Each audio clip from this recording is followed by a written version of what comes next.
a la tercera o a la vencida, espero. Quería daros la bienvenida a esta sesión especial del Club de Lectura, en la que hoy abrimos las puertas a una autora de aquí de Caparroso y que viene a comentarnos y a explicarnos un poquito las claves de su último libro publicado. Ella es Mireia Maldonado Ugalde, probablemente la conocéis casi todos mejor que yo. Por otra parte, no he hecho ni presentarme, yo soy la bibliotecaria de Caparroso, mi nombre es Raquel y estamos esta tarde con Mireia, como decía, nacida aquí en Caparroso en 1975, psicóloga humanista y miembro también de la Asociación de Personas de Alta Sensibilidad de España, que regresa a Navarra después de una estancia de 5 años en Londres. Nos presenta hoy aquí su segunda novela, escrita tras la pandemia y publicada en el 2023 en la editorial Caligrama. Bienvenida, Mireia. Además de segunda novela, esta es una segunda parte de tu anterior novela, Flores y Rosas. La primera pregunta que yo querría lanzarte es precisamente ¿por qué una segunda parte?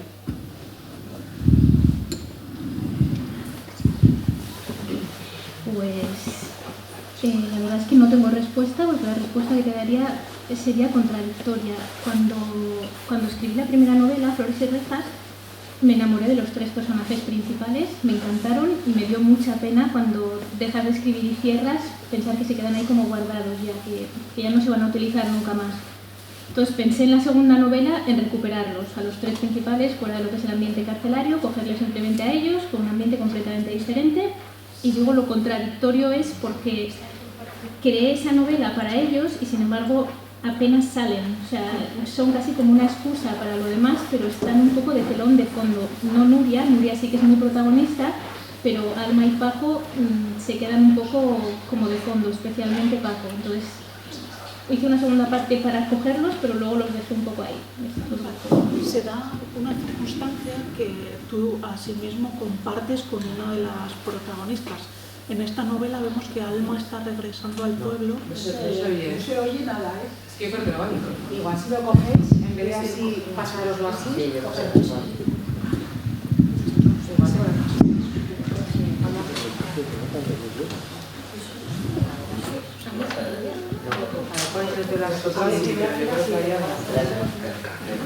Vale. Vale, lo intento ahora sí mejor. Vale, te decía que compartes una situación con una de estas protagonistas que nos comentabas que habías querido recuperar de Flores y Rejas. Ella está regresando al pueblo y tú también estás regresando desde una estancia en el extranjero. ¿Esto que pasa lo sabías entonces cuando escribía? ¿Es algo que surgió después? No, para nada. Cuando yo empecé a escribir la novela no tenía ninguna intención de volver a España. Es más, yo la empecé a escribir en 2020, me parece que fue. Sí, en 2020 la empecé a escribir, la tenía prácticamente terminada y mi intención en aquel entonces, que ya Alma había regresado, o sea, la novela estaba casi terminada, mi intención entonces era quedarme todavía unos 3 o 4 años más en Inglaterra. Luego, bueno, pues nos surgió la oportunidad de volver, pero cuando ya la novela estaba escrita, o sea, ha sido casualidad, no tiene que ver conmigo.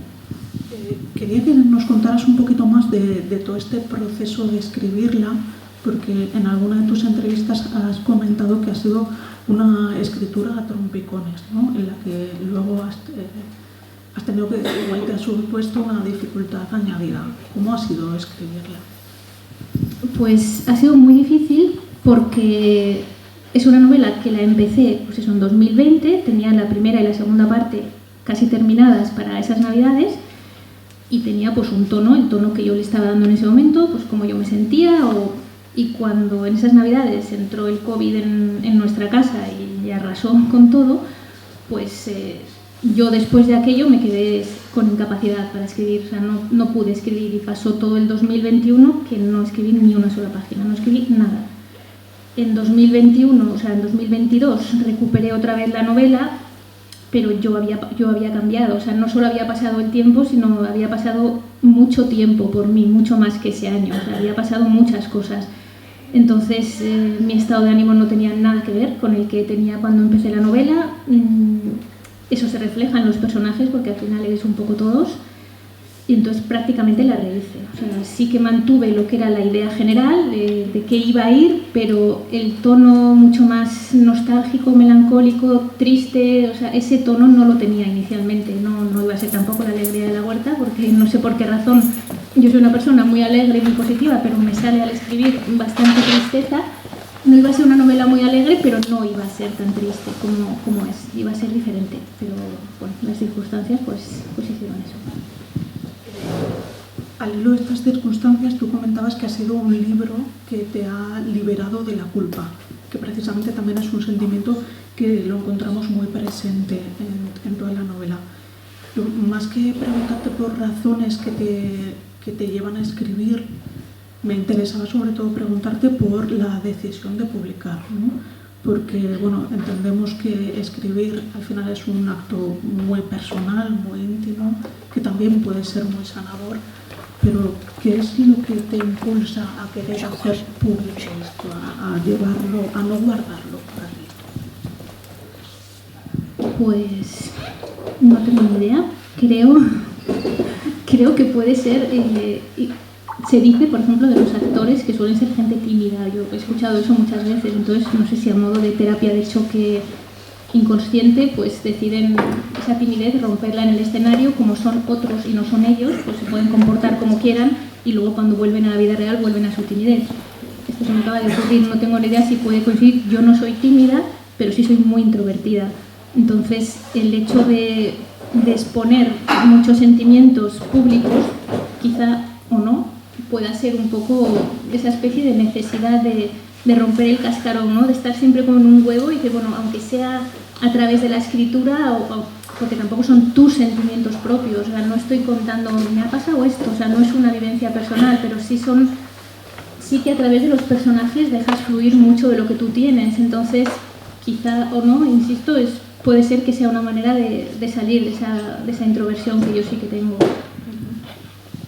¿Te deja satisfecha lo que recibes?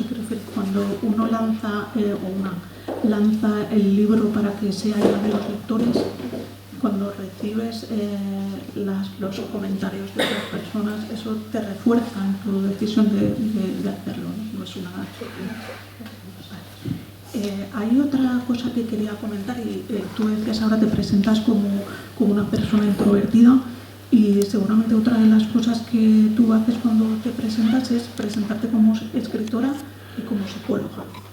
Creo que esa formación como psicóloga es bastante notable, no sé si evidente, pero notable en la novela, en la forma en la que están perfilados los personajes, en la forma en la que algunos personajes se expresan, concretamente en el caso de Nuria lo podemos ver más de forma más evidente, ¿no? ¿Cómo dirías que se influyen estas dos partes de tu vida? Si es que tienen alguna influencia. No, son sugerencias las que te van a decir una respuesta sí o no.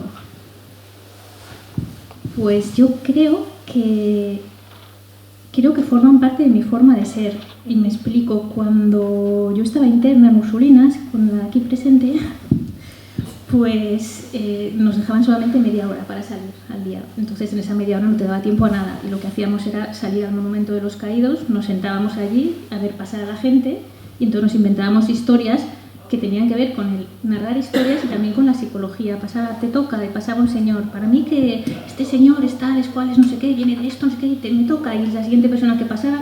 Y entonces nos gustaba y siempre nos ha gustado, y de hecho las dos nos hemos dedicado a ello, el tema de la psicología y en mi caso además el tema de las historias, que tenga que ver con eso. Entonces, yo lo he dicho alguna vez en alguna entrevista que a mí me gusta escribir, pero me gusta escribir la verdad. O sea, yo sería incapaz de escribir un Harry Potter porque yo no me sé inventar cosas que no existen o que no soy capaz de eso. Entonces me gusta mucho la verdad y me gusta que la gente que aparece en mis libros sea gente que te la puedes encontrar en la calle, o sea, que sea gente reconocible, y que sea gente buena si puede ser también. O sea, me gusta dar ese punto de esperanza de que sí, siempre hay alguien que no es tan bueno, pero esa esperanza en la gente, en la amistad, en el ayudarnos, eso me gusta y lo intento reflejar. Otra de las cosas que se aprecian y que también mencionábamos ya en tu presentación como miembro de la Asociación Paz de España. Esto yo creo que también es bastante evidente en la novela, ¿no? El hecho de que o sea, es algo intencionado presentar de una forma tan notoria los estudios sobre la alta sensibilidad, el hecho de reconocerte a ti misma con esa condición y haberla expresado en Jaime. Es intencionado y no. O sea, es tan intencionado eso como presentar a María Asun como una cotilla o a Juanma como un drogadicto. O sea, es tan intencionado como decir que hay mucha diversidad de gente. Toda esa puede estar en un mismo pueblo, no hay estereotipo, todo el mundo es como está, no todo el mundo, o sea, sí, los pueblos se esconden y el título de lo que escondes no es solo los secretos que cada persona tenemos, que todo el mundo esconde algo, una culpa, un secreto, lo que sea, o sea, no, es también lo que un pueblo esconde, o sea, un pueblo esconde cantidad de gente con un valor brutal que muchas veces, por circunstancias de la vida, no tiene la posibilidad de brillar, o sea, se queda escondido siempre ahí sin dar a conocer todas esas cualidades que tiene. Entonces, el caso de Jaime creo que es el caso evidente de una persona que podía haber destacado mucho, pero por las circunstancias que le lleva la historia, pues termina sin brillar todo lo que podría, por lo menos. Me sirve esta última reflexión tuya para plantearte una cosa que tenía intención de haber dicho al principio, es preguntarte por tu propia relación con tu pueblo, o cómo nos relacionamos también con los lugares de origen, ¿no? En la novela se ve, y como tú acabas de decir ahora, es algo que conocemos seguramente todos de primera mano. Existen razones para irse y existen razones para volver. En tu caso, ¿tú qué te has ido y has vuelto? ¿En qué lugar te ubicarías? Yo tengo la sensación de que siempre me he estado yendo, o sea, no una sensación que me guste, una sensación que miro hacia atrás y pienso que me he estado yendo siempre, por distintos motivos. Ahora he vuelto, yo vuelvo encantada, a este pueblo vuelvo encantada siempre, pero sí que creo que cuando vas y vienes, al final no eres de ningún sitio. O sea, yo nunca me he sentido de Londres, como tampoco me he sentido de Barcelona, ni me he sentido de Deva, ni de Pamplona, o sea, yo me he sentido siempre de Caparroso. Pero es verdad que en Caparroso no he estado casi nunca, o sea, desde los 13 años o 14 que salí interna ya no he vuelto a vivir aquí hasta ahora. Entonces, aunque mi sentimiento sea de aquí, ¿soy de aquí? Pues no lo sé, no sé de dónde eres, no sé, supongo que eres de donde te echarán de menos cuando no estés. En Londres no creo que me eche de menos nadie ahora mismo que me he ido, o sea, no es un sitio donde hayas dejado esa huella. Yo creo que eres de donde dejas esa huella o donde dejas la memoria o donde hay gente que te recuerde, pues quizás es ahí de donde eres. Entonces, no sé si te he contestado o me he liado. Un poco cuando preparábamos este encuentro, yo te voy a lanzar, o sea, que esto va un poco de sugerir, tampoco entiendo que a veces nosotros pensamos que un escritor tiene más claves sobre la vida de las que tenemos el resto, y por supuesto que no dejáis de ser personas como los demás. Entonces, bueno, no es más que eso, abrir un poco la sugerencia por donde nos lleva. Vale. Hasta ahora veníamos hablando un poco de ti y de las razones que te habían llevado a escribir y a publicar, pero ahora, por centrarnos un poquito más en el libro que nos trae a este encuentro, quería plantearte cómo te vino la idea de escribirlo. Del proceso has hablado antes, pero sobre todo aludiendo a la forma en la que está escrito, si eso es algo que te vino ya en el primer intento o es algo que surgió después. Estoy refiriéndome sobre todo al juego de tiempo que haces, de plantearlo como de adelante a atrás. Pues los saltos que hay dentro de cada capítulo, para que el hacerlo como de empezar con un domingo, sábado, viernes, eso lo tenía claro, porque por lo que te digo, el tema de la psicología y de la escritura y de mezclar las dos cosas, sí que me interesaba que viéramos primero unas consecuencias para que nos diéramos cuenta cómo tendemos a juzgar siempre. O sea, tú empiezas a leer y estás leyendo las consecuencias de algo que todavía no sabes qué te ha llevado a esas consecuencias, pero ya opinas, esta me cae bien, este mal, ya te haces como una idea, que luego de repente empiezas a ver los hechos y entonces ya la cosa cambia. Y eso me interesaba, ese juego de ir de atrás hacia adelante por eso. Lo de los saltos dentro del capítulo, de ahora me voy a un pasado, ahora me voy a un futuro, eso simplemente me ha ayudado a poder describir a los personajes, a poder hacerlos como más redondos, porque no te puedes plasmar con un acto, o sea, tú no eres cómo te has comportado un fin de semana. Eso es una postal de ti, pero hay mucho más, y entonces sí que me apetecía dibujar a los personajes con su historia, más que con una descripción de ellos, de decirte yo, pues esta persona es así, así, así, que saques tú la conclusión viendo un poco cómo ha vivido, cómo fue, cómo será, y dibujarlo de esa manera. Siguiendo con los personajes, otra curiosidad se me planteaba cómo y por qué los has llamado así, y sobre todo en el caso de Maraya, cómo fue el crear este personaje, que creo que para ti también es bastante especial. Pues los nombres de todos he pensado, ¿cómo se puede llamar? Así, pues así. O sea, no han tenido ningún misterio más. Es el nombre que se me ha ocurrido, o ya está. Ni siquiera pensando, me recuerda a no sé quién, no.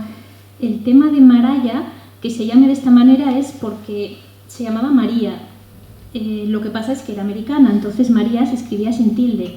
Entonces mi editor me dijo, tenemos un problema con este nombre. Si yo entiendo que se llama María sin tilde porque es americana, pero la gente a lo mejor no está cayendo en eso y lo va a vivir como una errata. Dice, por otro lado, soy incapaz de ponerle la tilde para que la gente no le vea como una errata, porque yo sí sé que lo estoy viviendo como una errata y entonces me está chinando. Entonces fue eso, y entonces se me ocurrió a mí, él me decía, cambiamos de nombre. Claro, yo llevaba todo el libro trabajado con María y no me apetecía nada cambiarle el nombre. Entonces se me ocurrió, pues le ponemos la H detrás, Maraya, y pues perfecto, pues con la H detrás pues ya se solucionaba el problema, no tenía tilde y se entendía que era americana. Muy bien, o sea que entendemos que el caso de Alma, que nos parece que es un nombre especialmente cargado. El nombre de Alma sí que es simbólico, pero porque viene de la otra novela. Y en la otra novela sí que quería que tuviera ese nombre, además que es un nombre que en la otra novela solo se le nombra una vez. En ningún momento se dice su nombre hasta el final, cuando le llaman. Y le llaman cuando le han roto el alma, o sea, cuando ella ya está totalmente destrozada y entonces le llaman a la puerta y le dicen Alma, y ahí te enteras cómo se llama, porque hasta ese momento no lo habían nombrado. Vale. Ahora, más que seguir hablando de nosotras, que está muy bien, quería, si te parece, abrir el turno de intervenciones, si hay alguien que quiera intervenir, plantearle cualquier tipo de cuestión, sea sobre el libro, que sobre la tarea de escribir o cualquier cosa. Déjame seguir el micro.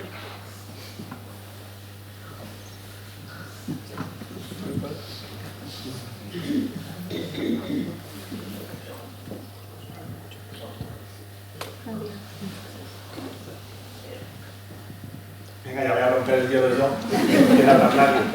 Yo te quería preguntar, ¿quiénes son tus primeros lectores? Una vez que das por terminada la obra, ¿a quién se la enseñas por primera vez? Pues a mi hermana, que mi hermana es mi editora personal, o sea, fuera de la editorial, mi hermana es mi primera editora. Entonces yo se la paso a ella y ella me dice, este personaje me sobra, o este final queda raro, esto no queda muy claro, esto es tal, o sea, me hace esas correcciones. Y luego mi cuñada, que mi cuñada, aparte de ser una gran lectora, ha trabajado mucho en este tema y entonces ella me hace la corrección de estilo. Entonces ella pues eso, las faltas de ortografía o de aquí esta coma no sé qué, esto quedaría mejor de la otra manera, esta frase le he dado un giro más no sé qué. Entonces ellas dos, y luego ya de ahí lo paso a la editorial. Pero mi hermana es mi editora. Mari, que hace una pregunta, pero el micrófono es con cable, ¿verdad? Que no va a llegar hasta aquí. Yo creo que el problema de la voz lo tenemos todos. Nada, una broma de su marido.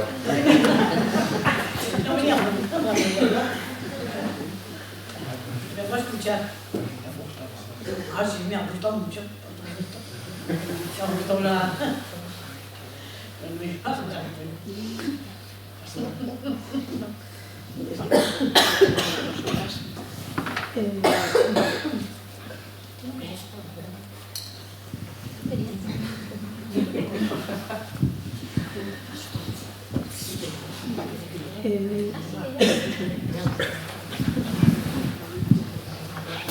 Pues nada, Mireia, yo quería saber, o sea, me ha conmovido mucho el libro y sobre todo la manera con la que abordas la enfermedad de Don Miguel. Entonces, me gustaría saber en qué te has basado, si ha sido, qué motivación te ha llevado a escribir sobre esa enfermedad. Si ha sido algo personal, o sea, ¿conoces a alguien que la haya tenido o en qué te has inspirado para describirla con esa manera tan emotiva?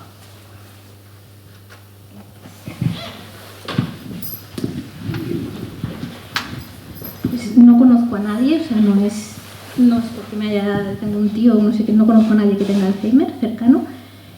Y la manera de describir la enfermedad la conozco por mi formación, o sea, por ser psicóloga, y la emotividad que le he dado porque me parece brutal, o sea, porque me parece una enfermedad terriblemente, o sea, me parece devastadora. Entonces, todo el libro está centrado en la memoria, o sea, que el protagonista sea alguien que se está desmoronando, que aparezca como un personaje más, alguien que en realidad no está. Maraya solamente está en la memoria de los que la recuerdan. Es un personaje que desde que la novela arranca está muerto y sin embargo está muy presente durante todo el libro. Es casi como una protagonista y es por eso, porque me parece impresionante cómo una vida se destruye simplemente si se destruye esa memoria. O sea, Don Miguel es una persona que ha sido súper importante y que lo ha sido todo y que ha sido un faro para muchísima gente del pueblo y sin embargo pues termina siendo una persona totalmente...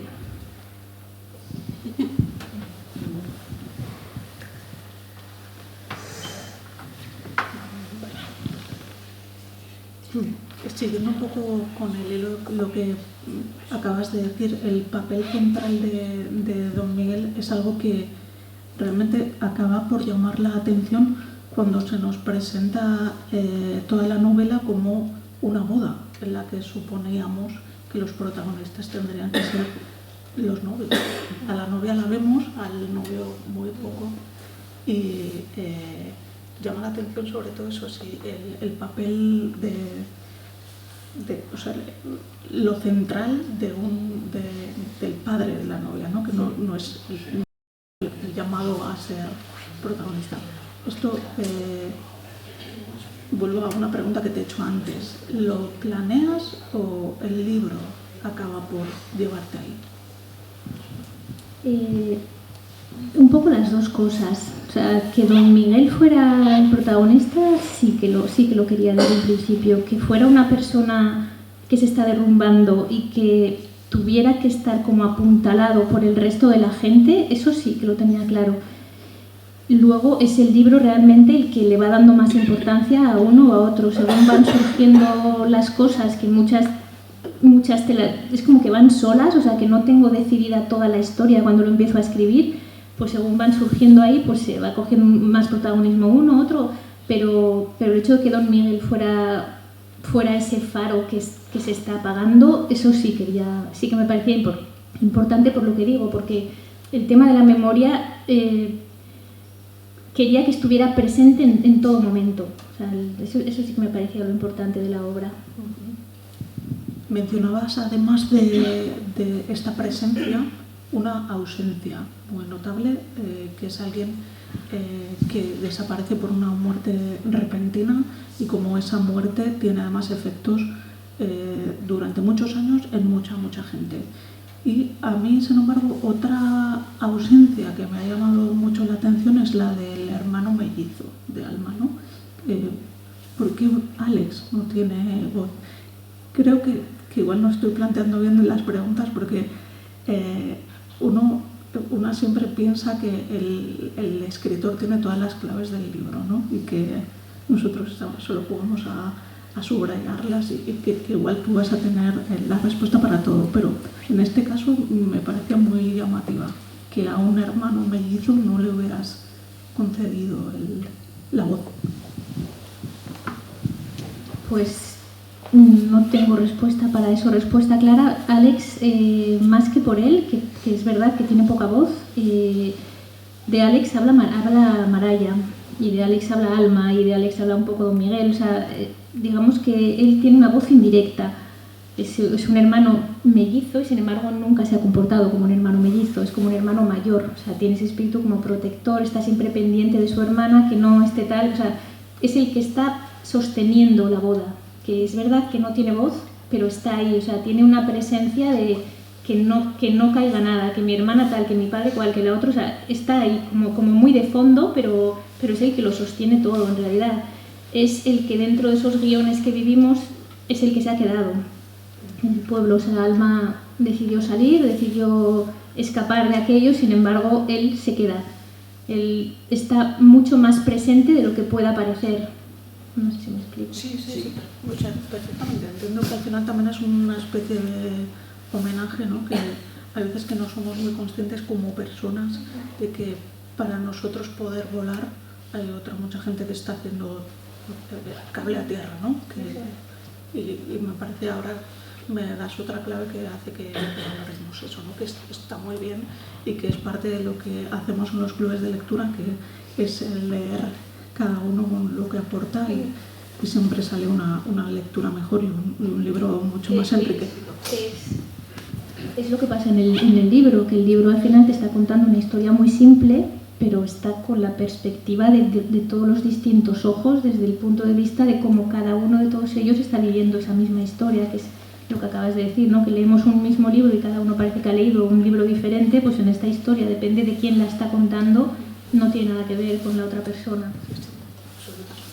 Vale, por acabar un poco con el tema de personajes, ¿por qué María Asun? ¿Qué propósito? ¿Es un retrato de alguien? Pues una maldad un poco.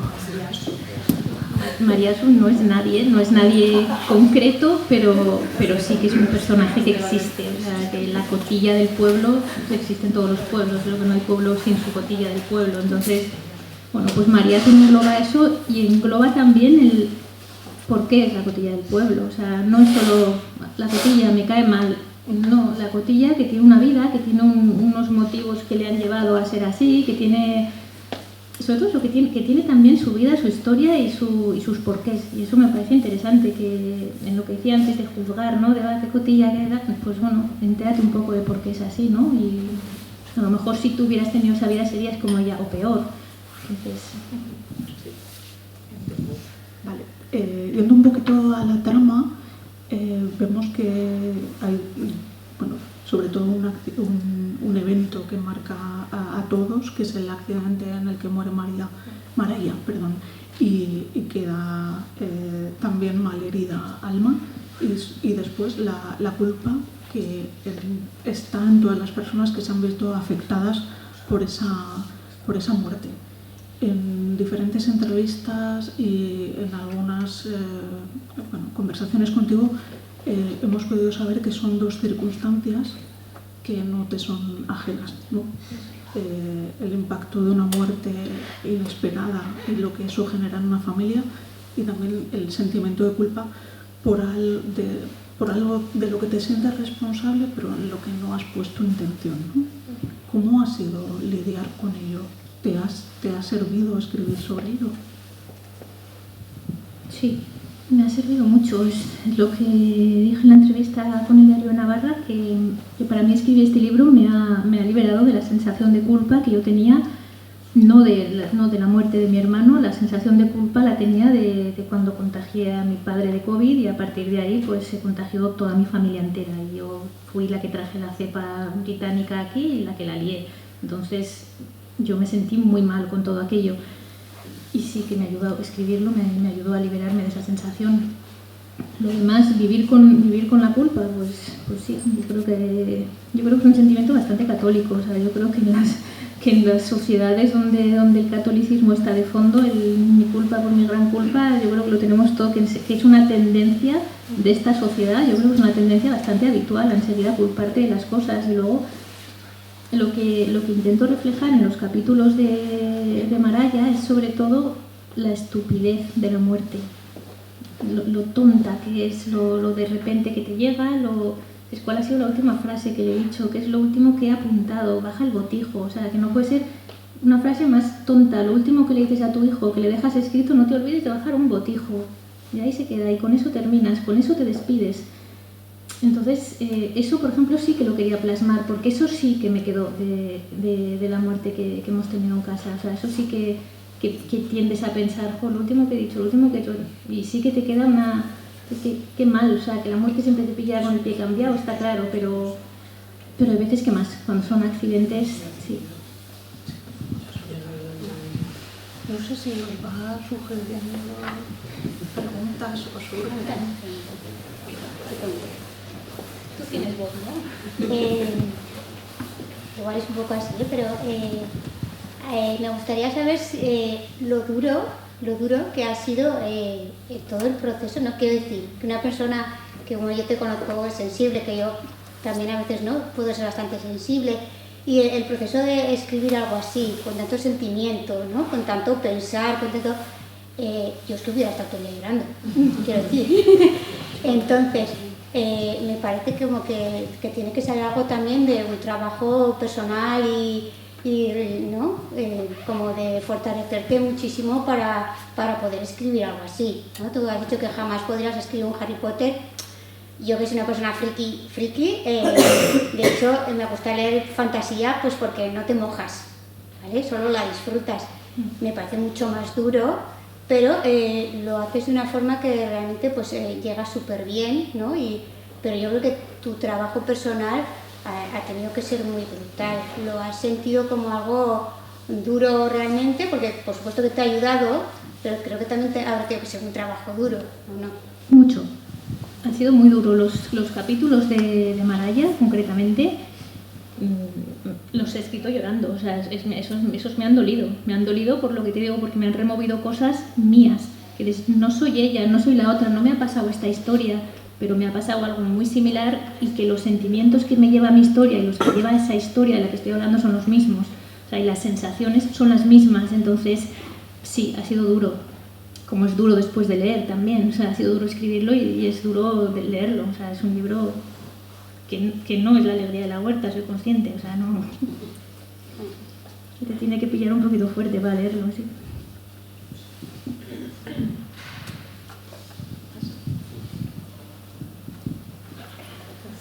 Va a ser a dos voces, y de poca voz, además.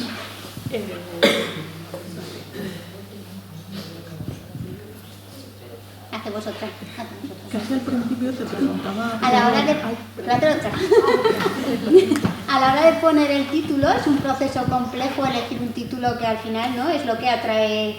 Tú cuando lees el resumen de un libro, primero te tiene que atraer el título, si no, no sigues. ¿Es un proceso difícil también o enseguida se ve? A mí me cuesta más el título que el libro entero, mucho más. Y el resumen ni te cuento, o sea... Porque ¿cómo resumo este libro? O sea, me resulta complicadísimo, porque es que no va de nada. O sea, realmente, ¿de qué va el libro? ¿De una boda? Pues que no va de una boda. De un sombrico que no tiene... Mira, pues que tampoco va de sombrico. O sea, me resulta complejísimo hacer la síntesis de algo que es de un abanico tan amplio, y luego no te digo ya la supersíntesis en el título. O sea, ¿qué estoy leyendo ahí para que me apetezca luego abrir eso? Pues me resulta lo más difícil de todo. En el de Flores y Rejas, no. No, porque Flores y Rejas venía de cuando estuve yo en la cárcel trabajando. Cuando estuve en la cárcel, una compañera, cuando se iba, me dejaba siempre una flor en el escritorio. Y entonces, cuando ella se iba es porque yo entraba. Entonces ella me dejaba la flor, y yo después de ver su flor, y normalmente pues con un post-it, con una sonrisa, con una nota, que tengas un... Entonces, era la flor, que era la parte amable, lo de fuera, lo de las oficinas, lo de estás de buen rollo, eres libre, estás a tu bola, con el contraste de entrar y encontrarte con el panorama de dentro. Entonces me apeteció escribir el libro, y esa frase la tenía antes que nada del libro, o sea, antes que pensar me acuerdo, pensé Flores y Rejas, y me vino así porque lo sentía así, y quería hacer ese libro con esos dos contrastes, de la parte de fuera y la parte de dentro, que no tenían nada que ver.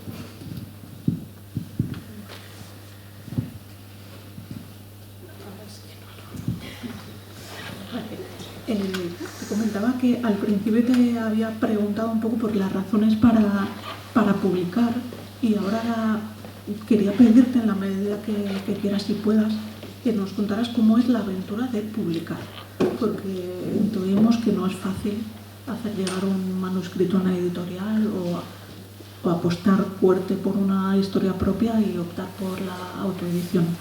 ¿Cómo ha sido tu experiencia? Bueno, por la editorial Caligrama, es una editorial que te recoge manuscritos, que es de las pocas que los recogen, o sea que no tienes que estar batallando ni encontrando no sé qué. Entonces luego ellos sí que tienen un editor y tienen un plan donde miran y consideran si es bueno, si es malo, si te hacen un informe editorial, como en el caso de este libro está para el sello Talento, o sea, le otorgan el sello Talentos. Entonces, esto no es difícil. Me resultó mucho más difícil la autoedición con el libro que hice con las crónicas de la cuarentena. Con ese me resultó muy difícil porque es un libro que no quería sacar dinero con él, o sea, no me apetecía sacar dinero de una desgracia. Entonces, yo los beneficios los doné a la asociación Ocho Tumbao. Pero claro, yo lo tenía que publicar. Y para no gastarme dinero tenía que autopublicarlo. Entonces lo tuve que hacer por Amazon, tuve que aprender a maquetar, o sea, con cosas que parecen una tontería, pero no es mi campo, no me había enfrentado nunca a eso, entonces eso sí que me pareció una aventura. O sea, la gente que realmente se autopublica por Amazon, no tienes que hacer tú todo el proceso entero, porque no, escribo y me olvido, o sea, yo escribo y se lo doy a Caligrama y que se apañen, o sea, es como ya te lo corrigen, te lo hacen, te ponen la forma a esto, bonito, la portada, lo hacen ellos todo, pero en esto lo tenías que hacer tú todo. Entonces, esto sí que me pareció una aventura, o sea, sí que me parece muy valiente la gente que tira para adelante y, como dices, que apuesta fuerte por esto, eso sí. Sobre todo porque tienes que aprender un montón de cosas. Bueno, en mi caso, yo todo eso lo desconocía y me imagino que muchísima gente, no creo que... Entonces, tener que aprender todo eso y la letra capitular y el no sé qué, o sea, era todo el salto de las páginas, el que estuvieran, el ponerlas, la numeración, no la numeración de página normal, sino la numeración de página, vuelta, de unas movidas, todo que no creo que dije, no más, o sea, espero no volver a verme en este berenjenal porque me costó bastante más hacer todo eso que escribir el libro, sí. ¿Y cómo es trabajar con un editor? Raro, porque, por ejemplo, con el libro de Flores y Rejas me dijeron que optaba para el sello Talento, pero que tenía que cambiar algunas cosas y no lo hice porque no me apeteció. O sea, no, es como este personaje debería ser pues Ricardo, que no les gustaba que fuera como tan mal tío. Pues es que a mí lo que me gustaba de ese personaje es que fuera mal tío, entonces no quise pasar por ese aro y entonces digamos que te castigan, entre comillas, es como pues entonces no optas a este sello. Con este directamente, o sea, no me propusieron muchos cambios porque ya me los había propuesto mi hermana antes, entonces con ellos ya fue coser y cantar, o sea, no, pero sí es verdad que a mí cuando mi hermana me propone cambios, digamos que los acepto mejor porque está la novela desnuda, no está hecha, o sea, estoy todavía como, de hecho lo voy pasando, hago la primera parte y se la paso, sin tener la segunda, hago la segunda y se la paso. Entonces esos cambios son como aceptables, pero cuando ya la has acabado, ya es tuya, ya le has dado esa forma, entonces que te digan ya, pero esto no, porque es la tuya y tú la quieres así, que a lo mejor es verdad que estaría mejor de la otra manera, sin duda, y son ellos los profesionales, los que saben, pero entonces ya no es tuya, o sea, ya no es lo que tú querías hacer. Si son cambios tontadas, sí, pero este personaje, o el final, que no se muera, pues no. O sea, yo, pues digo, es raro porque, igual también por cómo soy yo, que soy muy mía y cuando he hecho una cosa es como que me responsabilizo de ese final y de ese resultado y lo quiero así, porque lo he hecho a conciencia y si lo he hecho así es porque lo quiero así. Entonces, aunque un profesional me diga, ya, pero mejor, ya, pero no es lo mismo, o sea, yo lo quiero así. ¿Estás ya preparando alguna cosa más? No se puede preguntar. Tengo un título y poco más. Bueno, el título has dicho que era lo que más te costaba, así que ya tienes que mucho avanzado. Cambio. El título siempre pongo, que luego puede ser el final o no, pero un título así como pensado de puede ir de esto, sí, y 3 páginas escritas también, pero ya. ¿Te despides de estos personajes ya? De momento sí, para esta hora sí, para la siguiente sí. Si la mantengo, que igual luego doy otro giro, me da el aire por otro lado, pero si mantengo lo que estoy haciendo ahora mismo, me despido, de momento. ¿Tienes una rutina de escritura? Sí. ¿Te levantas? Sí. Estas cosas siempre me dan curiosidad. Bueno, una rutina de escritura tengo por las mañanas, me voy a un bar. O sea, a mí me gusta escribir en las cafeterías. Entonces, en las cafeterías y con auriculares. Necesito música, o sea, no soy capaz de escribir ni una sola línea si no tengo música. Y si estoy en un bar, mejor, porque miro mucho a la gente. O sea, yo siempre, cuando a mí me gusta mucho irme a una cafetería sola, voy siempre con un cuaderno y con un boli en el bolso y escribo lo que veo, una frase que he escuchado que me ha llamado la atención, un comentario, una mirada, una situación, no sé, me gusta muchísimo mirar a la gente y apuntar cosas, entonces me inspira. Y luego soy una persona muy dispersa, entonces si estoy en casa, en silencio, no sé qué, eso me distrae. Eso me distrae muchísimo, porque ya es como, ay, tengo que hacer no sé qué, tengo que hacer no sé cuánto, o sea, una mosca que pasa, un coche que no sé cuántos, un ruido que todo me distrae. Sin embargo, dentro de ese barullo, como ya me está llenando la cabeza todo, la música del bar, no sé qué, o mis auriculares, la gente que pasa, que se levanta en las mesas, pues ya está, o sea, ya me concentro bien. Esperamos entonces que frutos de esta rutina y leeremos lo que sea que salga. Vale, un poco por ir finalizando, que hubiera más intervención del público, pero...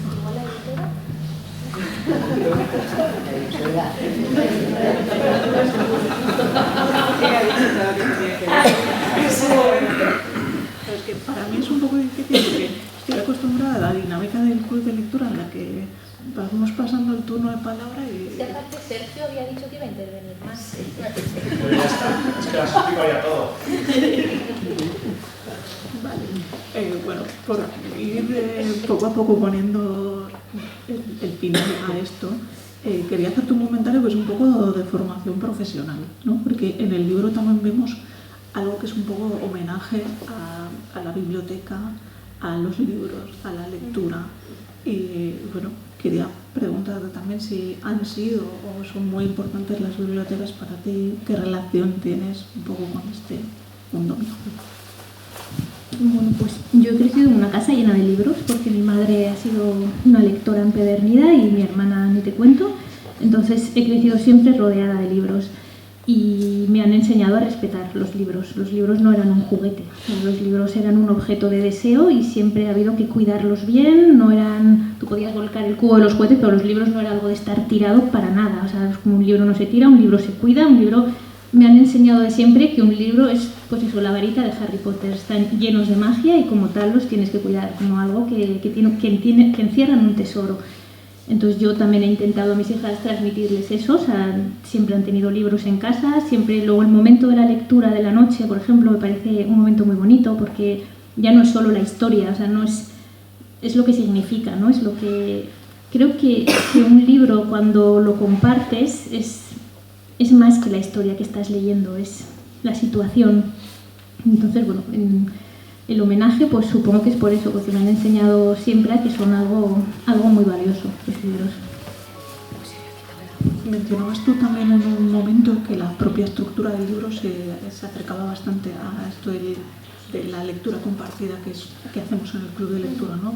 El poner en común los diferentes puntos de vista sobre un mismo evento, en este caso un mismo libro, y eso al final como salió enriquecido. ¿Has participado alguna vez en el club de lectura? Bueno, te invitamos a que te unas a nosotros. Vale. Y luego por terminar un poco con la estructura del libro, cuando inicia la tercera parte, lo haces con una cita de Rayuela, de Julio Cortázar, que además de ser una cita en sí ya muy bonita, que es un poco un canto a la esperanza, ¿no? Y como la esperanza es la vida misma defendiéndose, a mí me provocó, por asociación de ideas, la alusión a... o sea, me hizo recordar la estructura que tiene Cortázar. ¿Tienes en la tercera párrafo? ¿Tienes?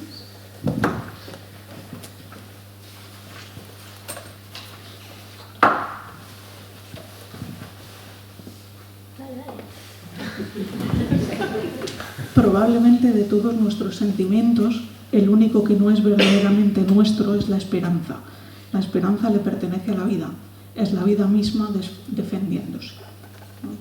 Decías antes tú en un momento que querías abrir un poquito también un resquicio a la esperanza en un libro que se te hacía un poco triste y tal, pero yo asocié sobre todo la cita a la estructura de Rayuela que rompe la lectura habitual, que es lineal, y propone una lectura por capítulos con una serie de números.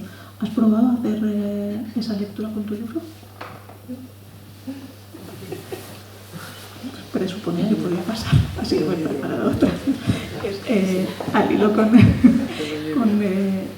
de las citas, ¿no? Son cosas que traes de antes, que surgen durante, que pones después. ¿Cómo ¿La es cita anterior de cada capítulo? Sí. ¿Cómo escoges eso?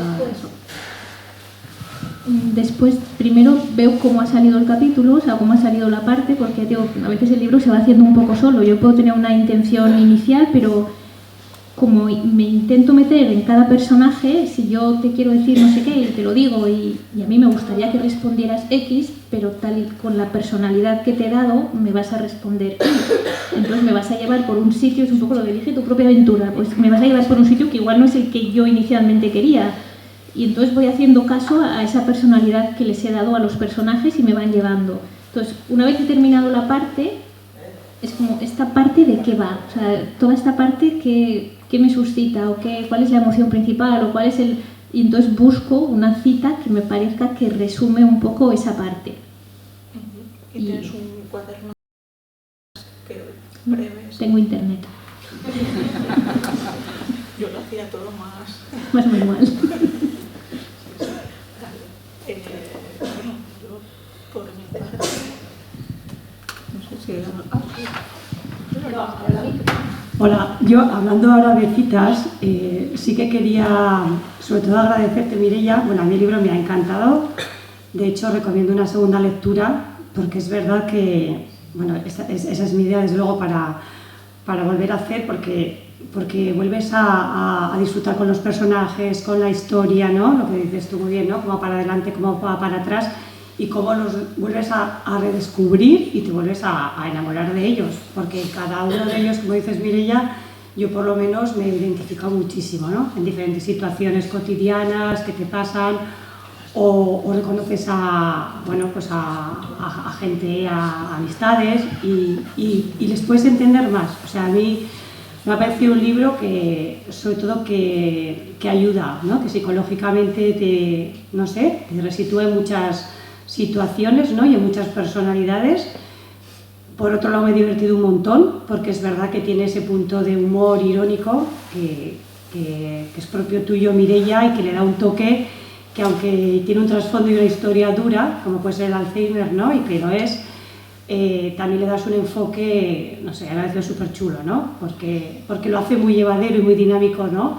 Entonces, lo mismo estás llorando, por lo menos a mí me ha pasado, pero lo mismo me estoy emocionando con historias, ¿no? A mí, por ejemplo, me ha recordado, ¿no? Yo, por ejemplo, en mi casa, ¿no? Pues mi abuela, ¿no? Ha estado 11 años con Alzheimer, hacía muchos años que mi abuela ya falleció, y sin embargo ha sido leer el libro y acordarme de historias que es que lo hemos vivido así. Por eso cuando tú preguntabas en quién te has inspirado, es que es brutal como lo describes, ¿no? Historias que dices, es que pasa eso en el día a día, ¿no? En esa cotidianidad, dices, es que estas son, ¿no? La familia que acompaña, cómo lo vives, ¿no? Entonces a mí me ha servido también un poco como, ¿no? En esa reminiscencia de, ostras, esta es la enfermedad, ¿no? Y el enfoque que le has dado, desde, pues con un punto de humor y con una visión de cada personaje, a mí me ha encantado.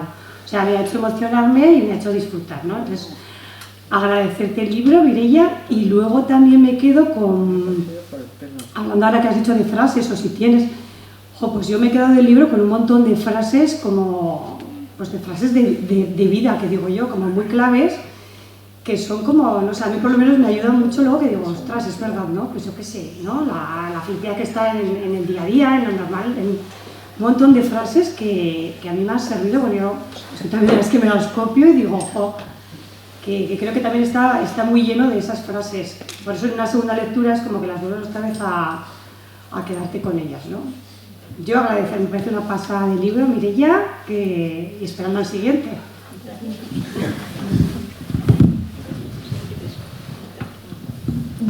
Dar las gracias a ese comentario tan bonito, y no sé si vamos a terminar ya, si vamos a terminar, dar las gracias a todo el mundo por haber venido, por haberlo leído y por haber empleado tiempo en escucharme, que me ha gustado mucho, y bueno, y un agradecimiento súper especial a Sergio, porque es el que sí, un agradecimiento súper especial, que es el que me ha empujado a mí a hacerlo, me ha motivado, ha movido todo, ha involucrado a Raquel y al club de lectura, ha hablado con quien tenía que hablar, o sea, es el que la ha liado por todos los lados, entonces estoy muy agradecida.